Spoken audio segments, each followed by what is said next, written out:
दोस्तों, एक समय की बात है। किसी नगर में चंद्रभान नाम का एक युवक रहता था। चंद्रभान यूं तो एक किसान था और कुछ बीघा जमीन ही उसकी पूरी संपत्ति थी। उसकी जमीन पर जो भी फसल उगती थी उससे उसके परिवार का गुजर बसर हुआ करता था। जिस भी वर्ष उसके खेतों की फसल अच्छी होती, वह साल चंद्रभान के लिए खुशी का साल होता था। लेकिन जिस साल अच्छी फसल न हो पाती, उस साल उसके परिवार को बड़ी दिक्कतों का सामना करना पड़ता था। देखते ही देखते समय बीतता जा रहा था और चंद्रभान अपनी जमीन पर पैदावार बढ़ाने के लिए हर संभव प्रयास भी कर रहा था ताकि वह अच्छी फसल उगा सके और अपने परिवार का पालन पोषण कर सके। चंद्रभान का पड़ोसी एक ग्वाला था। वह गायों को पाला करता था और गायों के दूध को बेचकर वह अपने घर का गुजर बसर किया करता था। लेकिन उसकी एक समस्या थी कि वह गायों का दूध तो दूध लेना चाहता था, लेकिन जब बात उन्हें खिलाने पिलाने की आती थी, जब बात उन्हें चारा डालने की आती थी, तो वह अपनी गायों को खुला छोड़ दिया करता, क्योंकि वह यह बात अच्छी तरह से जानता था कि गायों को जब भूख लगेगी तो वे दूसरों के खेतों में जाकर अपना पेट भर लेंगे, और क्योंकि उसने उन्हें पाला है तो वह वापस उसके पास लौट ही आएंगे। चंद्रभान का पड़ोसी केवल गायों का दूध निकालना ही जानता था। उनकी देखभाल का जिम्मा वो अपने सर उठाना नहीं चाहता था, जिस वजह से आसपास के लोग बहुत परेशान हो चुके थे। वह उसे तरह तरह के ताने भी मारा करते, लेकिन इस बात का उस ग्वाले पर कोई असर नहीं पड़ता था। जब भी उस ग्वाले की गाय दूसरों के खेतों में जाया करती तो वह फसलों को भी बहुत नुकसान पहुंचाया करती थी, और जिस किसी के खेत में जाकर वह गाय उन्हें नुकसान पहुंचाती, वह जाकर चंद्रभान के पड़ोसी को शिकायत जरूर करता था। क्या तुम्हें शर्म नहीं आती? दूध तुम निकालते हो और जब चारे की बात आती है तो उन्हें खुला छोड़ देते हो। आखिर हमारी फसलों को तुम क्यों बर्बाद करने पे लगे हुए हो? इस पर चंद्रभान का पड़ोसी उनसे जवाब में कहता है, देखो भाई, मैं अपनी गायों को दिन भर बांध के तो नहीं रख सकता ना। मुझे उन्हें कुछ देर के लिए खुला तो छोड़ना ही पड़ता है, और वैसे भी गाय हमारी माता होती है, और अगर तुम्हारी फसल खराब हो भी जाती है तो तुम अपनी फसलों की रखवाली करो ना। तुमने कभी ये देखा है कि मैंने खुद आकर उन गायों को तुम्हारे खेतों में भेजा हो? क्या ऐसा कभी हुआ है? इस प्रकार वह अपनी बातों को सबसे ऊपर रख देता और सभी की बातों को नजरअंदाज कर देता। एक दिन की बात है, चंद्रभान जब सुबह सुबह अपने खेतों पे गया तो उसने देखा कि उसकी बहुत सारी फसलें नष्ट हो चुकी थी। चंद्रभान के पड़ोसी की गायों ने उसकी फसलों को नष्ट कर दिया था, और खेतों में उसकी गायों के पैरों के निशान भी साफ साफ नजर आ रहे थे। यह देख चंद्रभान मन ही मन बहुत क्रोधित हो गया और उसने सोचा कि आज जाकर वो अपने पड़ोसी से इसकी शिकायत जरूर करेगा। लेकिन तभी उसे याद आया कि आखिर उसे शिकायत करके मुझे फायदा ही क्या होने वाला है, क्योंकि वह तो बात मानने वाला है ही नहीं। वह कभी किसी की बात सुनता ही नहीं। ऐसे में मैं उससे बात कर भी लूं तो इससे कोई लाभ नहीं होने वाला। इसलिए उसने तय किया कि वह रात को खुद ही अपने खेतों की रखवाली करेगा, वह अपनी फसल की देखभाल करेगा। वह तुरंत ही घर लौटा और घर आकर उसने अपने परिवार के सदस्यों को इसके बारे में बताया। इस पर परिवार के किसी भी सदस्य ने उसका कोई विरोध नहीं किया, क्योंकि उन्हें पता था यदि फसल अच्छी ना होगी तो उनके लिए खाने पीने का इंतजाम कहां से हो पाएगा, उनका पालन पोषण कैसे होगा। इसलिए चंद्रभान से किसी ने कुछ भी नहीं कहा। रात के वक्त चंद्रभान कुछ भोजन लेकर, हाथों में लाठी लेकर अपने खेत की तरफ निकल पड़ा। उसने ये तय कर लिया था कि जब तक उसकी फसल नहीं कट जाती तब तक वह अपनी फसलों की देखभाल करेगा, क्योंकि उसी फसल से उसके परिवार का पालन पोषण होना है। लेकिन दूसरी तरफ उसके मन में एक और विचार चल रहा था। वो थोड़ी असमंजस में था। वो ये सोच रहा था कि यदि जब गाय उसके खेतों में आएंगी और उसकी फसलें नष्ट करने लगेंगी तो वो उन्हें मार तो नहीं सकता, क्योंकि बचपन से हमें यही संस्कार दिए जाते हैं कि गाय हमारी माता होती है और उस पर इस तरह से लाठी उठाना अच्छी बात नहीं। तब उसने तय किया कि मैं लाठी उठाने की बजाय उन्हें यूं ही हाथों से हाँक दूंगा, जिससे वह मेरे खेतों से दूर चली जाएंगी। यह सोचकर वह अपने खेत के पास की झोपड़ी में सो गया। रात्रि के वक्त जब वो गाय चंद्रभान के खेतों में आई तो चंद्रभान ने उन्हें हाथों से हाँकने का बहुत प्रयास किया। जब वह एक कोने से उन्हें भगाता तो वो गाय दूसरे कोने पर जा पहुंचती, और जब वह दूसरे कोने से उन्हें भगाने का प्रयास करता तो वह तीसरे कोने पर चली जाती। इस तरह से रात भर चंद्रभान उन्हें भगाने का प्रयास करता रहा, लेकिन वह गाय थी कि वहां से जाने का नाम ही नहीं ले रही थी, जिस कारण चंद्रभान के मन के भीतर क्रोध उत्पन्न हो रहा था और वह चिल्लाहट से बढ़ता जा रहा था। और देखते ही देखते उसके भीतर का क्रोध उसकी चरम सीमा पर पहुंच गया, और आखिरकार वो समय भी आ गया जब चंद्रभान सारे संस्कार भूल गया। क्योंकि जब कोई व्यक्ति क्रोध से भर जाता है तो वह अपना विवेक खो बैठता है, उसकी बुद्धिमानी विलुप्त हो जाती है। कुछ ऐसा ही चंद्रभान के साथ भी हुआ। वह यह भूल चुका था कि आखिर उसके संस्कार क्या हैं, उसे क्या सिखाया गया है, और थक हार मानकर उसने लाठी उठा ही ली और उन गायों को पीटना शुरू कर दिया, जिससे डर के मारे वो सभी गायें उस खेत से डरकर भागने लगी। लेकिन तभी अचानक एक गाय वहां झटपट गिर पड़ी, और बदकिस्मती से जहां पर वह गाय गिरी थी वहां पर एक तेज तर्रार पत्थर भी रखा हुआ था। उस पत्थर पर गिरने की वजह से उस गाय की मृत्यु हो गई। इस घटना के बाद चंद्रभान को अपनी गलती का एहसास हुआ। उसका गुस्सा एकदम शांत हो चुका था और वह यह सोचने लगा था कि उसने कितनी बड़ी गलती कर दी है। अब वह समझ नहीं पा रहा था कि आखिर उसे क्या करना चाहिए। उससे कोई पाप हो गया है और उसे ऐसा नहीं करना चाहिए था। इसी सोच विचार में वह पूरी रात सो नहीं पाया, और चंद्रभान के सामने ही वह गाय तड़पती रही। वह उस गाय का इलाज करवाना चाहता था, लेकिन इतनी रात्रि को कोई चिकित्सक भी आने के लिए तैयार नहीं था, और आसपास भी मदद के लिए कोई मौजूद नहीं था, क्योंकि उसका खेत गांव से बहुत दूर था।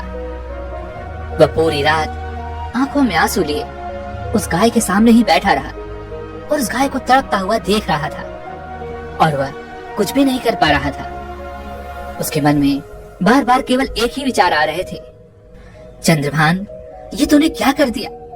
इतना बड़ा पाप ये तूने कैसे किया?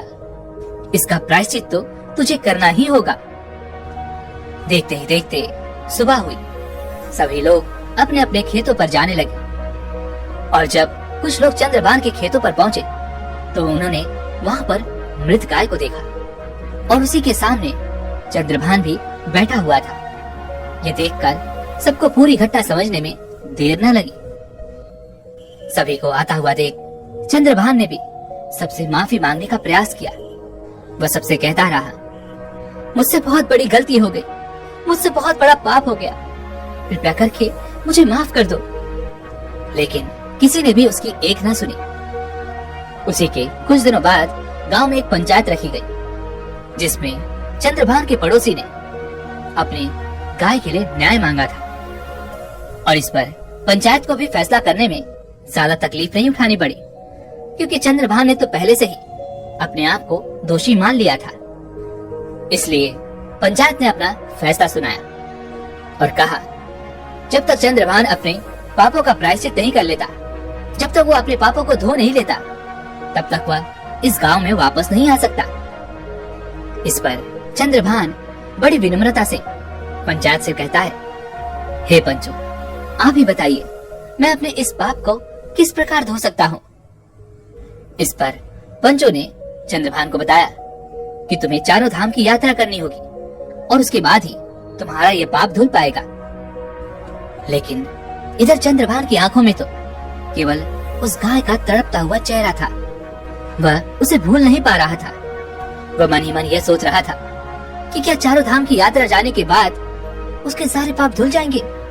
क्या उस गाय की जिंदगी वापस लौट आएगी? क्या उसका वो चेहरा मेरी आंखों के सामने से हट जाएगा? उसके मन में तरह तरह के प्रश्न थे, लेकिन फिर भी उसने उन पंचों की बात मान ली और वह चारों धाम की यात्रा के लिए निकल पड़ा।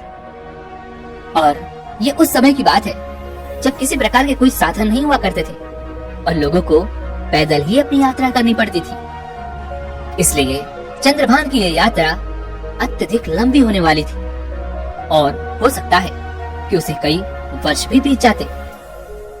लेकिन फिर भी चंद्रभान ने मन ही मन यह ठान लिया था कि वह अपने इस पाप का प्रायश्चित करके ही रहेगा। लेकिन तभी उसके मन में एक और विचार उत्पन्न हुआ और वह यह था कि इस पाप का दोषी जितना वह है उससे कहीं ज्यादा दोषी वह ग्वाला भी तो है, जो अपनी गायों का दूध निकालकर यूं ही दूसरों की फसल चलने के लिए उन्हें छोड़ दिया करता है। चंद्रभान के मन में यही सवाल चल रहा था, लेकिन वह इस सवाल को अब किसी से पूछ नहीं सकता था, क्योंकि पहले ही वह अपने आप को दोषी मान चुका था और उसे अपने पापों का प्रायश्चित करना ही था। इसलिए जब चंद्रभान अपने चारों धाम की यात्रा के लिए निकल रहा था, तभी चंद्रभान की पत्नी चंद्रभान से कहती है, देखिए जी, मैं भी आपके साथ चलूंगी। आप इतनी लंबी यात्रा पर जा रहे हैं, वहाँ क्या होगा क्या नहीं, इसलिए मैं भी आपके साथ चलूंगी, मुझे भी ले चलिए। इस पर चंद्रभान दिल पर पत्थर रखकर अपनी पत्नी को समझाते हुए कहता है, देखो, तुम्हें यहीं पर रहना होगा, अपने खेतों की देखभाल करनी होगी, अपने बच्चों की देखभाल करनी होगी, और वैसे भी ये पाप मैंने अकेले किया है, इसलिए इसका प्रायश्चित भी मुझे अकेले ही करना होगा। किसी तरह से वह अपनी पत्नी को समझाकर चारों धाम की यात्रा के लिए निकल पड़ता है। काफी लंबी यात्रा करने के बाद वह पहले धाम पहुंचता है। इसी प्रकार दूसरे धाम, तीसरे धाम और इसी प्रकार चलते चलते उसे कई वर्ष बीत जाते हैं। लेकिन अब भी चंद्रभान अपने आप को दोषी ही मान रहा था। उसके आंखों के सामने से उस गाय का चेहरा हटने का नाम ही नहीं ले रहा था। जब वह आगे बढ़कर तीसरे धाम की यात्रा पर जा रहा था, तो उस यात्रा के बीच में एक बहुत ही घना जंगल पड़ रहा था और उसी जंगल को पार करते ही वह अपने तीसरे धाम तक पहुंच जाता। चंद्रभान किसी तरह से हिम्मत करके उस घने जंगल से होकर गुजर रहा था। तभी रास्ते में उसे एक भिक्षु की कुटिया दिखाई दी, जिसे देखकर वो बड़ा आश्चर्यचकित हुआ, क्योंकि वहाँ पर आसपास और कोई नहीं था, कोई भी मनुष्य उसे दिखाई नहीं दे रहा था। उसने आसपास देखा और मीलों तक उसे कोई नजर नहीं आ रहा था। यह देखकर चंद्रभान बहुत आश्चर्यचकित था कि आखिर ऐसी खतरनाक और वीरान जगह पर कुटिया बनाकर कौन रहता है। ये जानने के लिए चंद्रभान के मन में जिज्ञासा जाग उठी और वह उस कुटिया के पास जा पहुंचा। वहां पर उसने देखा कि एक बौद्ध भिक्षु ध्यान में लीन थे। जैसे ही चंद्रभान उनकी कुटिया में प्रवेश करता है, उन बौद्ध भिक्षु का ध्यान टूट जाता है। तभी चंद्रभान उन बौद्ध भिक्षु से कहते हैं, हे महात्मा, आप इतने घने और भयानक जंगल में अकेले क्या कर रहे हैं? क्या आपको भय नहीं लगता? ना तो यहाँ पर कोई इंसान है और ना ही कोई बस्ती, यहाँ पर आप अकेले किस प्रकार रह लेते हैं? इस पर वह बौद्ध भिक्षु मुस्कुराते हुए चंद्रभान को जवाब देते हैं और कहते हैं, भंते, एक इंसान को जीने के लिए सांस और खाना ही तो चाहिए, जो इस जंगल में मुझे भली भांति और आसानी से मिल जाता है। सांस यहाँ के पेड़ पौधे दे देते हैं और खाना भी मुझे इन पेड़ पौधों से ही मिल जाता है। इससे ज्यादा एक इंसान को जीने के लिए और क्या आवश्यकता है? इस पर चंद्रभान आश्चर्यचकित होकर उन बौद्ध भिक्षु से कहता है, किंतु महाराज, अगर आप यहाँ पर अकेले रहते हैं तो फिर बातें किससे करते हैं? अपने मन की व्यथा किसे सुनाते हैं? आपके पास तो यहाँ कोई भी नहीं, फिर आप अपना समय अकेले कैसे बिता लेते हैं? इस पर वह बौद्ध भिक्षु मुस्कुराते हुए चंद्रभान को जवाब देते हुए कहते हैं, भंते, तुम्हें ऐसा लगता है कि मेरे पास कोई भी नहीं, क्योंकि तुम्हारी आंखें केवल वही देख सकती हैं जो तुम देखना चाहते हो, अर्थात तुम्हारी आंखें सीमित चीज ही देख पाती है। लेकिन मेरे पास वह भी है जो तुम्हारी आंखें देख नहीं पाती और जो कण कण में बसता है।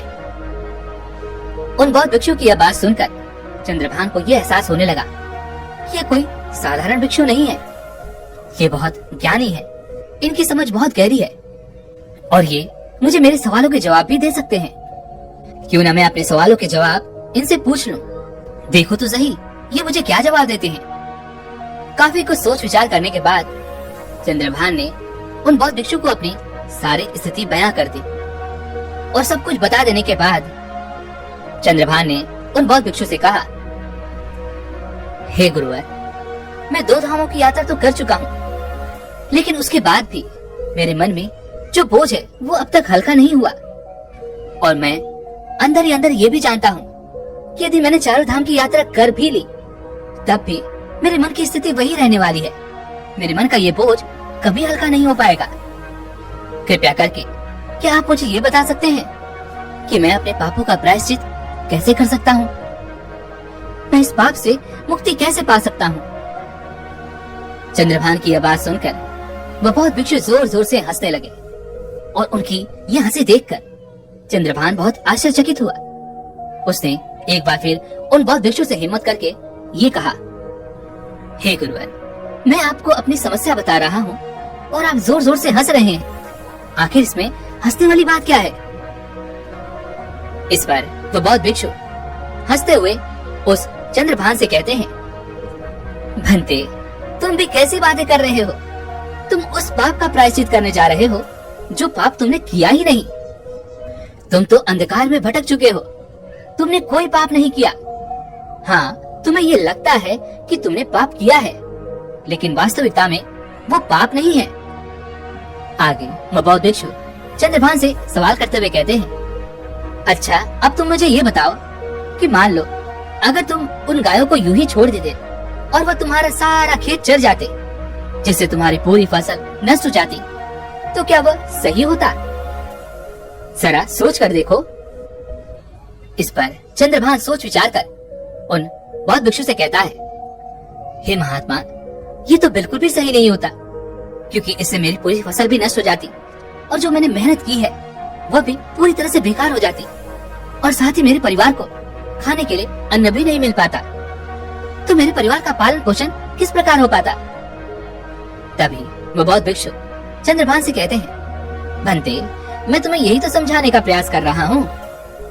तुम्हारा सबसे बड़ा कर्तव्य यही था कि तुम अपने फसल की रक्षा करो। तुम्हारा सबसे बड़ा कर्म वही था और अपने कर्म को पूरा करने के लिए चाहे इंसान को कुछ भी क्यों न करना पड़े, उसे करना चाहिए और तुमने भी तो वही किया है। इस पर चंद्रभान उन बौद्ध भिक्षु से कहता है, हे गुरुवर, आपकी बातें मुझे समझ नहीं आ रही। एक तरफ आप कह रहे हैं कि उन गायों को मुझे फसल चरने नहीं देना चाहिए था, लेकिन आप ये भूल रहे हैं कि मेरे हाथों उस गाय की मृत्यु हो गई। ऐसे में क्या मैं उस पाप का भागीदार नहीं हूँ? तभी वह बौद्ध भिक्षु चंद्रभान को उदाहरण देते हुए कहते हैं, भंते, जिस प्रकार भगवान श्री कृष्ण ने धर्म की रक्षा के लिए कौरवों से युद्ध करने के लिए अर्जुन को गीता का उपदेश दिया था और उसे युद्ध करने के लिए प्रेरित किया था, क्योंकि वही अर्जुन का कर्म था और वही उस वक्त की प्राथमिकता भी थी। हमें यही देखना है कि उस वक्त हमारी प्राथमिकता क्या है और उसी प्राथमिकता के आधार पर हमें अपने कर्म का चुनाव करना होता है।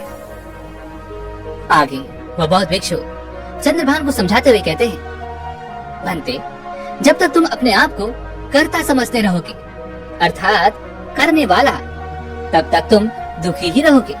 तुम्हारा मन हमेशा अशांत रहेगा और वह पीड़ा में रहेगा, क्योंकि तुम्हें यह लग रहा है कि तुम करने वाले हो, तुम ही करता हो और वही तुम्हारे दुख का कारण बन जाता है। इस परिस्थिति में तुम्हें यह लग रहा है कि तुम्हारी वजह से वो गाय मर गई, क्योंकि तुम अपने आप को कर्ता समझ रहे हो और यही तुम्हारे दुख का कारण है। लेकिन जब तुम अपने आप को सिर्फ क्रिया समझोगे, अर्थात कर्म करने वाला समझोगे, तब तुम्हें दुख नहीं होगा, क्योंकि यहाँ पर तुम कर्ता नहीं बल्कि क्रिया हो। लेकिन करने वाला और इस परिस्थिति को रचने वाला तो कोई और ही है। तुम तो इस नाटक के केवल एक पात्र हो जो अपना अभिनय पूरा कर रहा है। इसलिए इस नाटक का निर्देशक बनने का प्रयास मत करो। अपने आप को इस नाटक का निर्देशक मत समझो, क्योंकि निर्देशक तो कोई और है।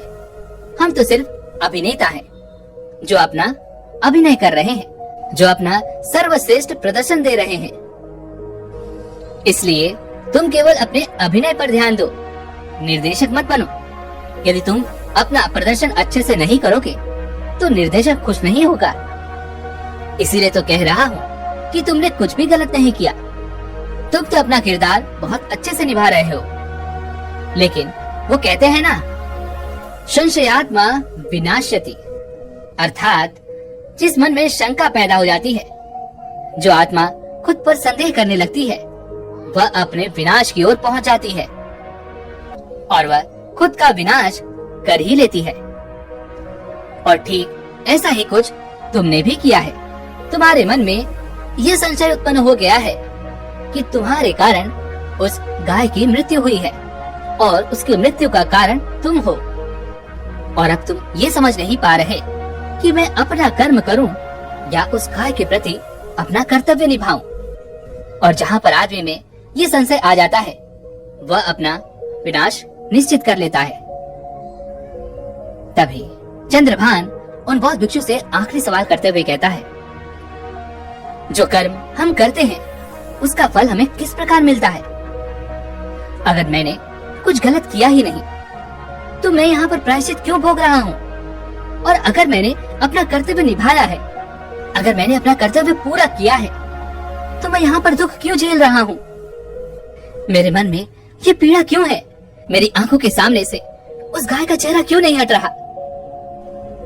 इस पर वो बौद्ध भिक्षु चंद्रभान को समझाते हुए कहते हैं, भंते, जब तुम जमीन में कोई बीज डालते हो फसल उगाने के लिए, तो तुम्हें ये कैसे पता चलता है कि तुम्हारी फसल कौन सा फल देगी?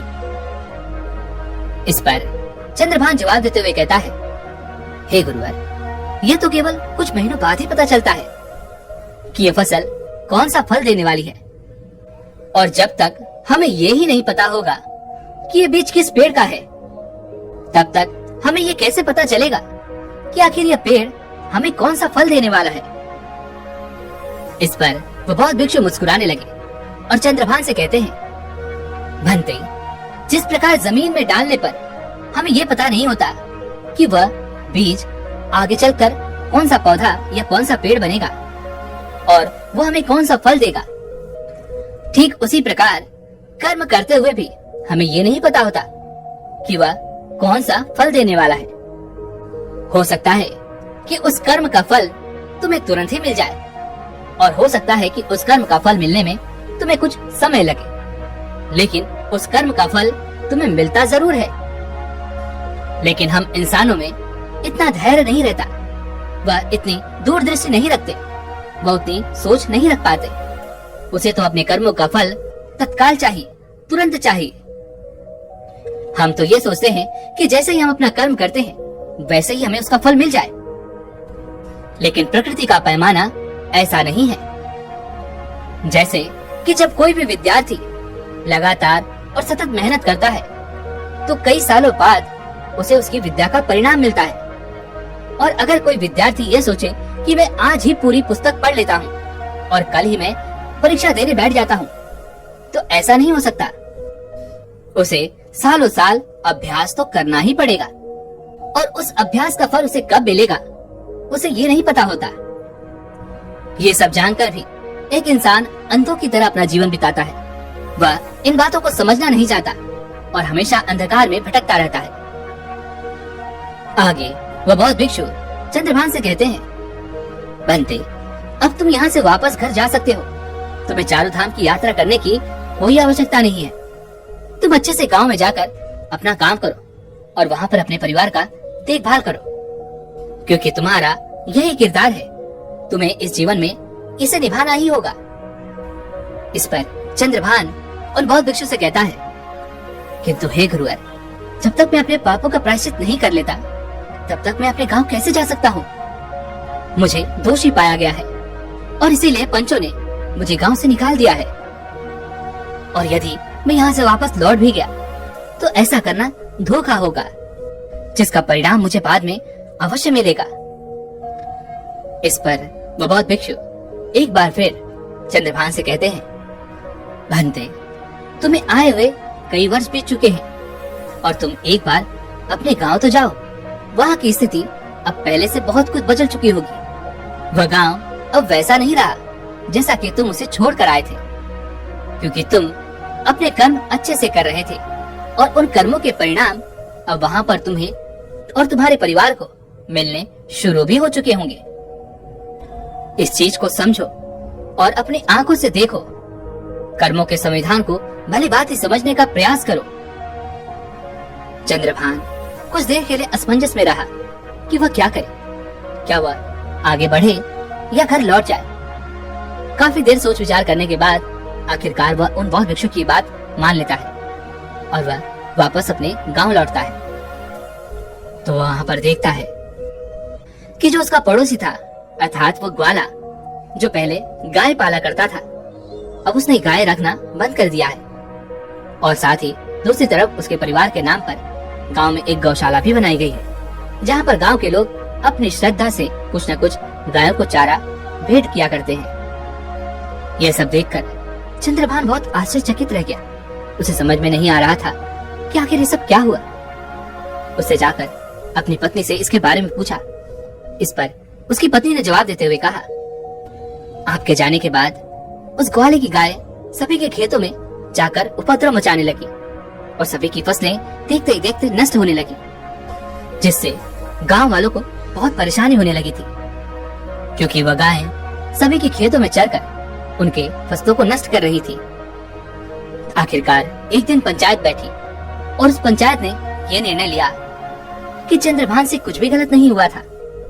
उसने तो अपनी फसल को बचाने के लिए अनजाने में ये गलती कर दी थी, लेकिन इसे गलती नहीं माना जा सकता। इसलिए जो भी उस ग्वाले ने गाय छोड़ रखी थी, उन्हें पकड़कर एक गौशाला बनाई गई और वह गौशाला चंद्रभान के परिवार के नाम कर दी गई। क्योंकि पंचायत को अपनी गलती का एहसास हो चुका था, उन्हें लगने लगा था कि उन्होंने आपके साथ अन्याय किया है और इसी कारण अपनी गलती को सुधारने के लिए पंचायत ने ये गौशाला आपके नाम पर रखी है। यह दृश्य देखकर चंद्रभान की आंखें खुले की खुली रह गई। उसकी आंखों में आंसू आ गए और तभी उसे उस बौद्ध भिक्षु की बातें भी याद आ गई कि जब हम जमीन में कोई बीज डालते हैं तो हमें ये नहीं पता होता कि वह बीज हमें कौन सा फल देगा, लेकिन जिस दिन हमें वो फल मिलता है उस दिन हमें पता चलता है कि हमारे वह कर्म कितने सार्थक थे। अब चंद्रभान ये भी समझ चुका था कि वह करता नहीं बल्कि क्रिया है, अर्थात वह करने वाला नहीं बल्कि वह तो अपना किरदार निभा रहा है और उसे अपना किरदार पूरे दिल से निभाना ही होगा। दोस्तों, वैसे आपको आज की वीडियो कैसी लगी, आप हमें कमेंट में जरूर बताइएगा और इसी के साथ में उम्मीद है कि आपको आज की वीडियो जरूर पसंद आई होगी। तो इस वीडियो को लाइक और अपने दोस्तों के साथ शेयर भी जरूर कीजिएगा और हमें ऐसे ही सपोर्ट करने के लिए चैनल को सब्सक्राइब और घंटी बटन को जरूर दबा दीजिएगा। चलिए फिर मिलते हैं ऐसे एक और वीडियो में, तब तक के लिए अपना ख्याल रखें। धन्यवाद।